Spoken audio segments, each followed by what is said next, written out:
sono Giampiero Amato, cantautore e polistrumentista siciliano.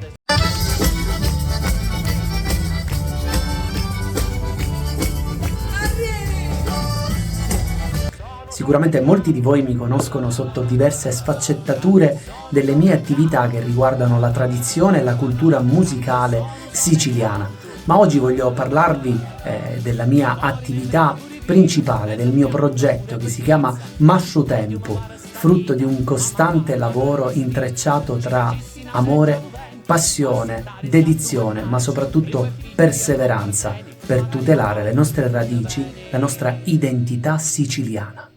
Come pesce corre pava e torno mai sta, come pesce corre pava e torno mai sta.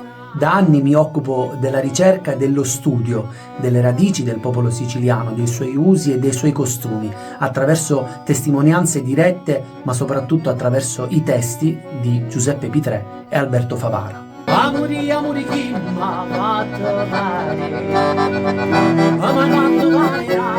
Ad ogni mio spettacolo, ad ogni mia esibizione ho sempre percepito la stessa ispirazione a indicarmi la direzione, cioè la Sicilia, il luogo che amo follemente, la terra che mi ha dato i natali e che accende in me la voglia di raccontarne ogni suo colore attraverso le note e i testi che scrivo. Quando finisce sempre tanto ma non so che va la vita cosa bella mi scappa perché non ho preso questa mano ci devo anche arrivare mi chiamano in Catania cosa che emoziona finiscerà ma non deve essere finiscerà chiama mamma per fare dei. Il mio modo di raccontare la Sicilia solo attraverso le sue realtà più belle, spacciando positività, consapevole di scacciare via la negatività da questo posto meraviglioso.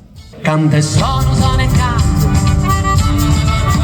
canta e sono e canto e canta e sono e canto